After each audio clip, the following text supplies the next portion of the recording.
आप सभी को राधे राधे, जय श्री कृष्णा, जय हरिवंश। दोस्तों, कल मैंने एक वीडियो शेयर किया था जिसमें लड्डू गोपाल के कार्तिक स्नान को लेकर काफी सारी जानकारियां थी। यह कार्तिक मास का महीना लड्डू गोपाल भक्तों के लिए, ठाकुर जी के भक्तों के लिए किसी वरदान से कम नहीं है।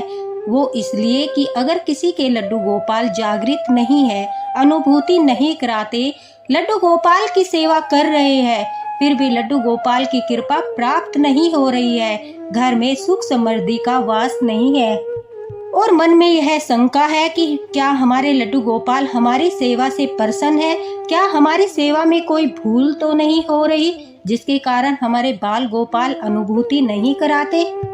तो दोस्तों, यह कार्तिक मास का जो महीना है, यह लड्डू गोपाल भक्तों के लिए सचमुच एक वरदान है, क्योंकि इस महीने में लड्डू गोपाल अपने भक्तों पर भरपूर कृपा बरसाते हैं, उनसे प्रसन्न होकर उनके घर में सुख समृद्धि का वास करते हैं। साथ ही साथ भक्तों की भूल चूक को माफ करके उनका मार्गदर्शन भी करते हैं, अपने भक्तों के जीवन में खुशियां भरते हैं। तो बस जरूरत है तो कुछ नियमों का पालन करने की, कुछ उपाय करने की, लड्डू गोपाल की सेवा में कुछ सावधानी बरतने की, जिससे हमारे लड्डू गोपाल प्रसन्न होकर हमारी सारी भूल को माफ कर दे और वो जल्दी से जल्दी जागृत होकर हमें अनुभूति कराए, अपने प्यारे प्यारे दर्शन कराए और अपनी कृपा बरसाए। देखिए, मैंने कल बताया था कि अगर हम कार्तिक मास के पूरे महीने में स्नान नहीं कर सकते तो जो भीष्म पंचक होते हैं कार्तिक मास के, उन 5 दिनों में हमें लड्डू गोपाल को भी स्नान कराना चाहिए और स्वयं भी स्नान करना चाहिए। क्योंकि आजकल दोस्तों, नवविवाहित जोड़े भी लड्डू गोपाल की सेवा करते हैं, जो गृहस्थ जीवन में है वो भी लड्डू गोपाल की सेवा करते हैं। तो मासिक धर्म को लेकर भी काफी समस्याएं आती है, इसलिए लड्डू गोपाल की सेवा करने वाले अगर सिर्फ 5 दिनों में ही लड्डू गोपाल को स्नान कराए, स्वयं भी कार्तिक मास का स्नान करे, तो उन्हें पूरे कार्तिक मास का फल प्राप्त हो जाता है। उतनी ही कृपा प्राप्त होती है जितना पूरा महीना कथा सुनने से, कार्तिक मास का स्नान करने से प्राप्त होती है। तो डरने की आवश्यकता नहीं है, नहीं घबराने की आवश्यकता है, क्योंकि 5 दिन के तो हम नियम कर सकते हैं, जैसे ब्रह्मचर्य का नियम, प्याज लहसुन न खाने का नियम और ब्रह्म मुहूर्त में लड्डू गोपाल को भी स्नान कराना और स्वयं भी स्नान करना। वैसे पूरे कार्तिक मास में लड्डू गोपाल को 8 बजे से पहले पहले स्नान करा देना चाहिए, ज्यादा विलम्ब नहीं करना चाहिए। आज की जो लीला कथा है, ये हमारे साथ पवित्रा जी ने उत्तर प्रदेश से शेयर की है। वो भी लड्डू गोपाल भक्त है और इस बात को लेकर वो भी काफी परेशान थी कि उनके लड्डू गोपाल उन्हें अनुभूति नहीं कराते थे, न ही उन्हें लड्डू गोपाल की कृपा प्राप्त हो रही थी और न ही लड्डू गोपाल स्वप्न में दर्शन देते थे। पवित्रा जी कहती है, उन्होंने बाल गोपाल को अपने घर में 2 साल पहले विराजित किया था और लड्डू गोपाल को विराजित करने के बाद उन्होंने पूरे प्रेम के साथ उनकी सेवा की, लेकिन बाल गोपाल ने उन्हें कभी न तो स्वप्न में दर्शन दिए और न ही कोई अनुभूति कराई, जबकि उनके आसपास जो भी लोग लड्डू गोपाल की सेवा करते थे, उनमें से काफी सारे ऐसे लोग थे जो उन्हें बताते थे कि हमारे लड्डू गोपाल ने आज यह अनुभूति कराई, हमारे लड्डू गोपाल ने आज यह लीला रची, हमारे बाल गोपाल ने आज मुझे स्वप्न में दर्शन दिए। जिसे सुनकर पवित्रा जी कहती है, मन बहुत दुखी होता था, अंदर से ही रोने का मन करता था। ऐसा लगता था जैसे मेरे बाल गोपाल मेरी सेवा स्वीकार नहीं कर रहे, कोई तो भूल मुझसे हो रही है जिस कारण से लड्डू गोपाल की कृपा प्राप्त नहीं हो रही है। कोई भी काम हम करते थे तो उसमें सफल नहीं होते थे। पवित्रा जी कहती है कि मेरे हस्बैंड ने काफ़ी काम शुरू किए, लेकिन हमें कभी भी कामयाबी हासिल नहीं हुई। इस वजह से हमारी आर्थिक स्थिति भी अच्छी नहीं थी। साथ ही साथ जब भी घर में हम कुछ करने की सोचते थे तो वो काम बिगड़ जाता था, चाहे वो बच्चों को लेकर हो, चाहे वो व्यवसाय को लेकर हो, या फिर कोई भी काम हो जिसे हम करने की कोशिश करते थे वो बिगड़ जाता था, मतलब कोई भी कार्य पूरा नहीं होता था। इस वजह से काफ़ी सारी समस्याएं घर में चल रही थी। साथ ही साथ घर में पवित्रा जी कहती है कि मेरे हस्बैंड की तबीयत भी अक्सर खराब रहती थी। उनके जो स्वास्थ्य है उसको लेकर भी मुझे घबराहट रहती थी। ऐसा महसूस होता था कि जैसे किसी दिन कुछ अनहोनी न हो जाए। यही सोच सोच कर रातों को नींद नहीं आती थी।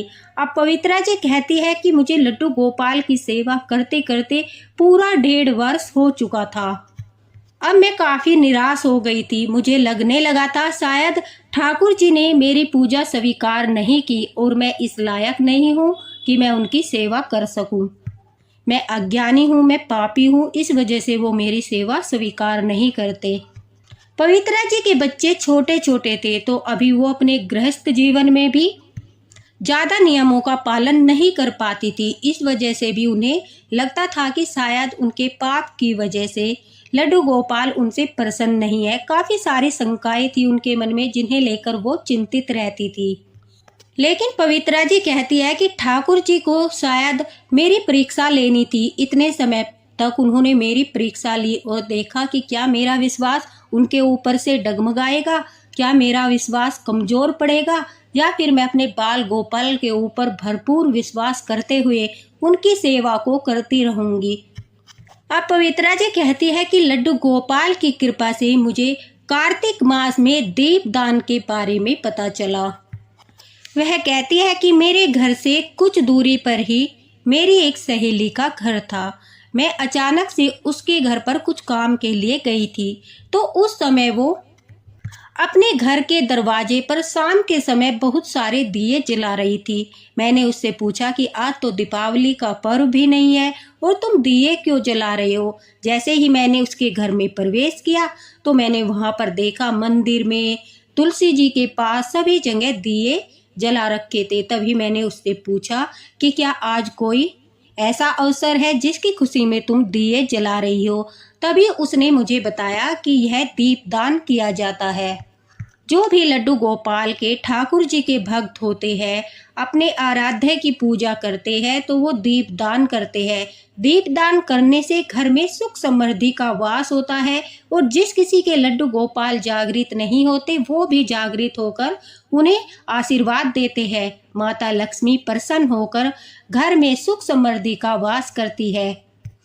तभी उसने बताया कि क्या तुम कार्तिक मास में स्नान नहीं करती। तो पवित्रा जी कहती है मैंने उसे अपनी परेशानी बताई कि मैं कार्तिक स्नान नहीं कर सकती क्योंकि मेरे साथ बहुत सारी परेशानियां हैं। तभी उसने 5 दिन के स्नान के बारे में भी बताया। अब पवित्रा जी कहती है मैं यह सुनकर बड़ा ही प्रसन्न हो गई और फिर मैंने दीपदान के बारे में भी सारी जानकारी हासिल की कि किस प्रकार से और कब दीपदान करना चाहिए। तो दोस्तों यह बात मैं आपको बताती हूँ। देखिए दीपावली से पहले यानी दीपावली से 15 दिन पहले तक दीपदान किया जाता है। इस बार 18 अक्टूबर से कार्तिक मास शुरू होने वाला है और 30 अक्टूबर को जो है दीपावली का पर्व है। तो 18 अक्टूबर से 30 अक्टूबर तक दीपदान करना चाहिए। कहते हैं कि अमावस से पहले जो 15 दिन होते हैं उसमें जो सबसे बड़ा ग्रह सूर्य होता है वो तुला राशि में प्रवेश करता है। इस वजह से पृथ्वी पर अंधकार बढ़ने लगता है। उस समय अगर हम दीपदान करते हैं अपने आराध्य के लिए, विष्णु भगवान के लिए, लक्ष्मी माता के लिए, किसी भी देवी देवता के लिए दीपदान करते हैं तो वो प्रसन्न होते हैं। अपने दैव पितरों के लिए, सभी के लिए दीपदान करना चाहिए और प्रसन्न होकर घर में सुख समृद्धि का वास करते हैं। साथ ही साथ घर में तरक्की भी होती है और लड्डू गोपाल भी प्रसन्न होकर अपनी अपार कृपा बरसाते हैं। घर में जो नेगेटिव एनर्जी है वो पूरी तरह से दूर हो जाती है और जब घर की सारी नेगेटिव एनर्जी दूर होती है तब हमारे बाल गोपाल लड्डू गोपाल जी का जो विग्रह हमारे घर में स्थापित है, नेगेटिव एनर्जी दूर होते ही उनके विग्रह में उनकी शक्ति प्रवेश कर जाती है। वो पूर्ण रूप से जागृत हो जाते हैं और जागृत होने के बाद तो आप जानते ही हैं कि लड्डू गोपाल अपनी कृपा बरसाना शुरू करते हैं। हम उनसे अपने किए गए अपराधों के लिए क्षमा मांगते हैं तो वो उन्हें भी माफ कर देते हैं क्योंकि यह उनका सबसे प्यारा महीना होता है। जब तक हमारे घर में नकारात्मक ऊर्जा अधिक रहेगी तो कहते हैं शक्तियां प्रवेश नहीं कर पाती वो इसलिए कि घर में नेगेटिव एनर्जी बहुत ज़्यादा रहती है। इस वजह से जो देवीय शक्तियाँ है, जो देवी देवताओं की शक्ति है, वो प्रवेश नहीं कर पाती। कहते हैं ना, माता लक्ष्मी वहीं पर वास करती है जहाँ पर शुद्धता और नियमों का पालन होता है। तो दीपदान करने से हमारे घर में जो प्रकाश होता है उससे सारी बुरी शक्तियाँ, सारी नेगेटिव एनर्जी दूर हो जाती है, जिससे ठाकुर जी प्रसन्न होते हैं, घर का वातावरण शुद्ध हो जाता है और वो अपने विग्रह में प्रवेश करते हैं। और उस समय पर जो हम उनकी सेवा करते हैं, उस सेवा से वो प्रसन्न होकर हमें आशीर्वाद देते हैं, हमारी हर मनोकामना पूरी करते हैं। तो आप भी दीपदान कीजिए, अपने गेट पर जो है दिए जलाइए। आपके घर में, आपके आंगन में तुलसी होगी, या फिर जो शहरों में रहते हैं उनके छत के ऊपर तुलसी के पौधे रख के रहते हैं, किसी की बालकनी में होता है, तो तुलसी के चारों ओर दीपक जलाइए। अपने दरवाजे पर दीपक जलाइए और जहाँ पर आपके देवी देवता है मंदिर में दीपक जलाइए। साथ ही साथ आसपास मंदिर में दीपक जलाइए। मान्यता तो यह है कि हमें गंगा नदी पर जाकर या कोई भी नदी पर, तालाब पर जाकर वहां पर भी दीपक प्रज्वलित करने चाहिए, दीपदान करना चाहिए। लेकिन ऐसा अगर संभव नहीं है, पॉसिबल नहीं है कि आप रोज रोज इस तरह से कहीं नहीं जा सकते, तो आप अपने घर में ही तुलसी के पौधे में उनके चारों तरफ 5, 11 जितने भी आपकी श्रद्धा हो इतने दीपक जलाइए। अपने दरवाजे पर जरूर दीपक जलाइए और दक्षिण दिशा में पितरों के लिए दीपक जलाइए।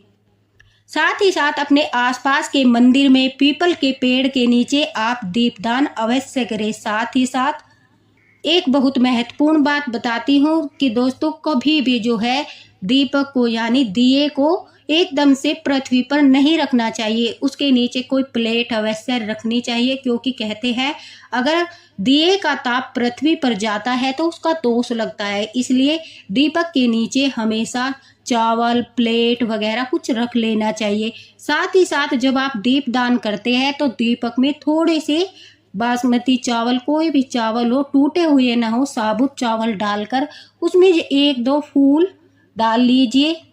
फूल को तोड़कर उसकी 1-2 पंखुड़े डाल लीजिए, फिर उसमें देसी घी डालकर दीपक जलाइए। अगर आपके पास देसी घी नहीं है तो तिल के तेल का आप इस्तेमाल कर सकते हैं, तेल का भी दीपक जला सकते हैं।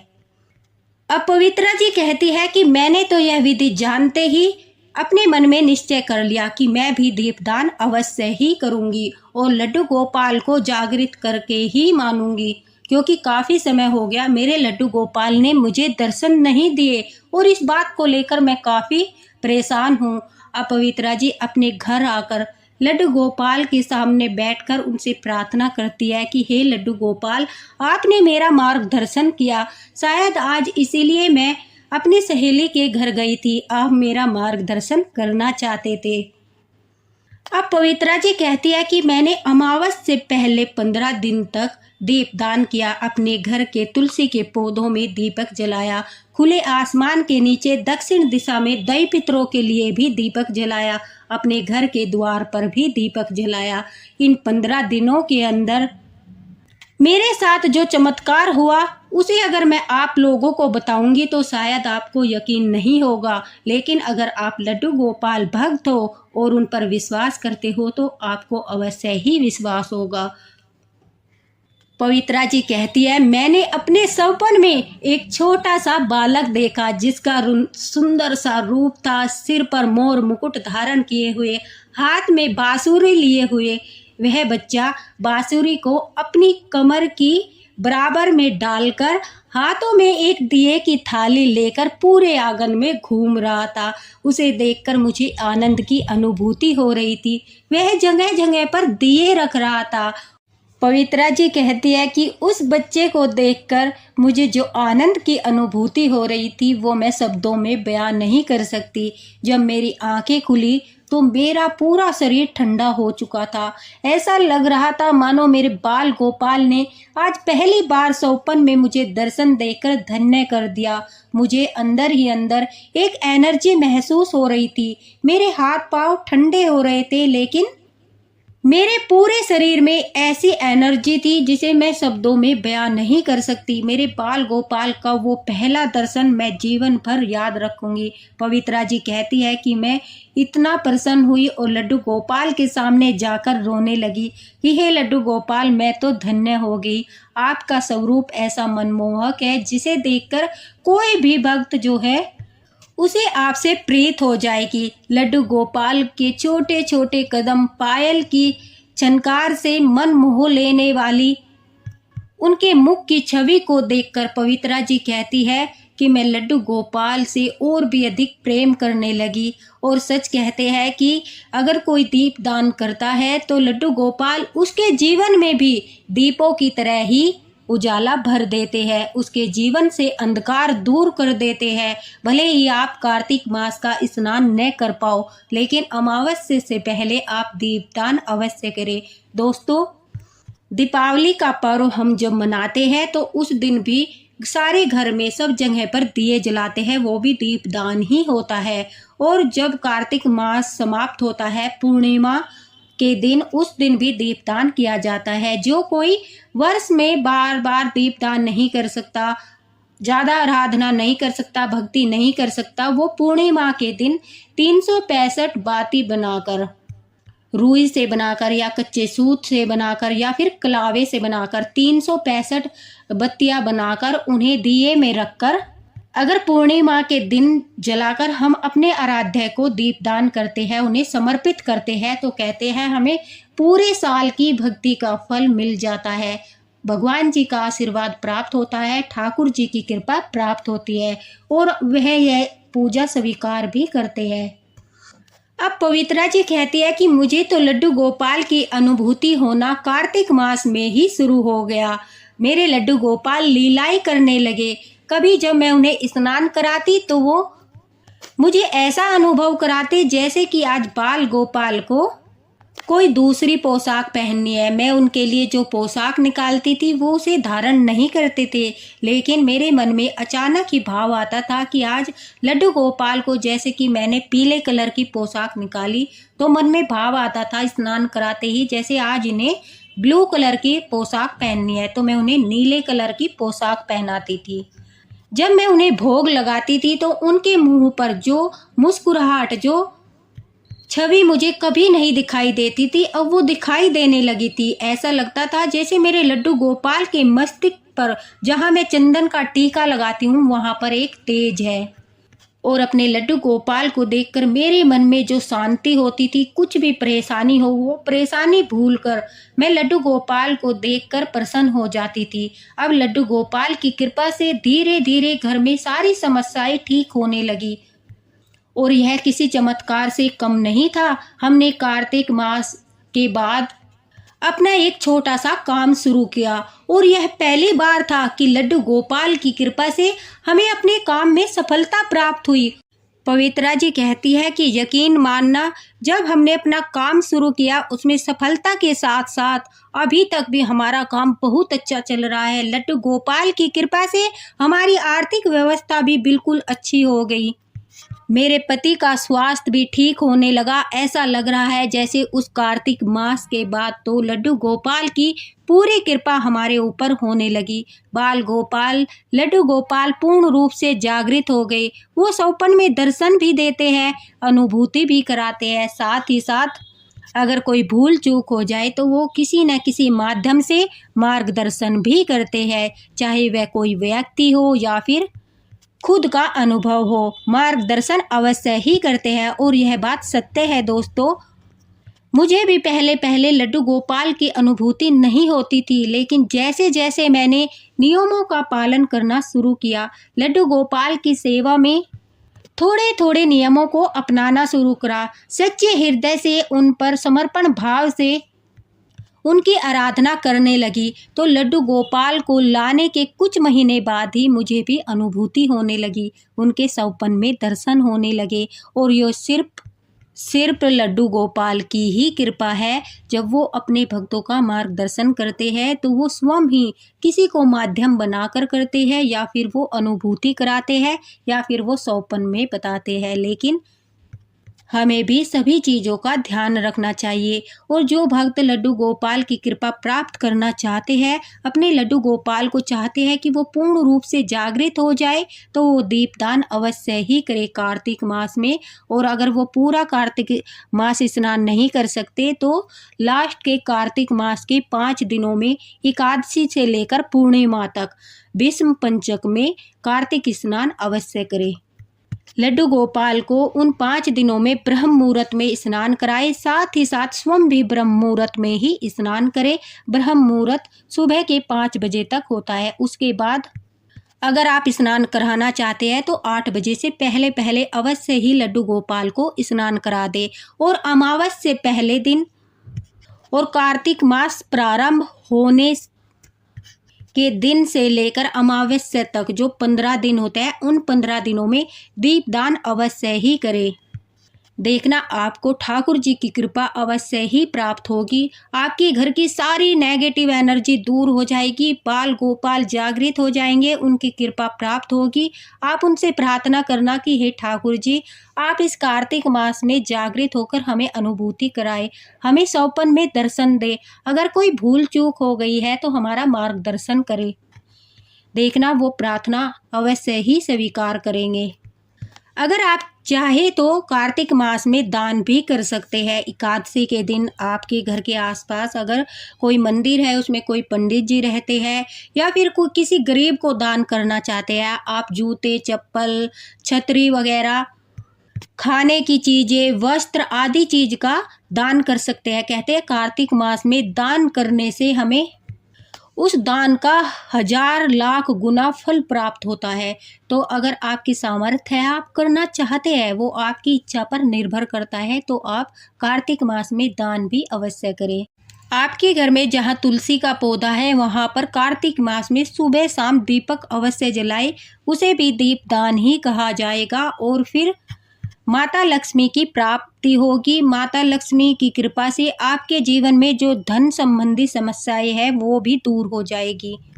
और जब माता लक्ष्मी प्रसन्न होती है तो विष्णु भगवान तो प्रसन्न होते ही है। और आप जानते हैं कि लड्डू गोपाल जो है हमारे विष्णु भगवान का ही अवतार है, तो उनकी कृपा भी प्राप्त होती है। तो दोस्तों, अगर आपको वीडियो अच्छा लगा हो तो इसे शेयर करना, ताकि सभी लड्डू गोपाल भक्त दीपदान करके अपने जीवन का अंधकार दूर करें, अपने लड्डू गोपाल को जागृत करें और उनका आशीर्वाद प्राप्त करें। साथ ही साथ लड्डू गोपाल की कृपा सभी भक्तों पर बनी रहे। पवित्रा जी का बहुत बहुत धन्यवाद कि उन्होंने अपनी भी लीला कथा हमारे साथ शेयर की, जिसके कारण उन्हें लड्डू गोपाल ने एक माध्यम बनाया और सभी भक्तों तक बहुत बड़ी जानकारी पहुंची। और दोस्तों, दीपदान का कोई नियम नहीं है कि आपको 15 के 15 दिन करने हैं। आप जितने दिन चाहे इतने दिन कर सकते हैं। आप सोमवार, मंगलवार, बुधवार, बृहस्पतिवार, शुक्रवार, शनिवार, रविवार किसी भी दिन दीपदान कर सकते हैं। आप 5 दिन लगातार कर सकते हैं, आप 3 दिन दीपदान कर सकते हैं, आप 2 दिन दीपदान कर सकते हैं। अपनी श्रद्धा के अनुसार जितना पॉसिबल हो सके उतने दिन आप दीपदान कर सकते हैं। लेकिन अमावस्या के दिन, पूर्णिमा के दिन और जिस दिन कार्तिक मास शुरू होने वाला है उस दिन आप दीपदान अवश्य करें। अपने घर में दीपक जलाए, मंदिर में दीपक जलाए, तुलसी जी में दीपक जलाए, ठाकुर जी के मंदिर में उनके आसपास दीपक जलाए, खुले आसमान के नीचे दीपक जलाए और दक्षिण दिशा में अपने पितरों के लिए दीपक जलाए। तो देखना आपको इतना पुण्य प्राप्त होगा कि आपके सारे पाप नष्ट हो जाएंगे। आपके घर में सुख समृद्धि का वास होगा। साथ ही साथ सभी देवी देवताओं की कृपा प्राप्त होगी, ठाकुर जी की विशेष कृपा प्राप्त होगी। इसी के साथ राधे राधे, हरे कृष्णा।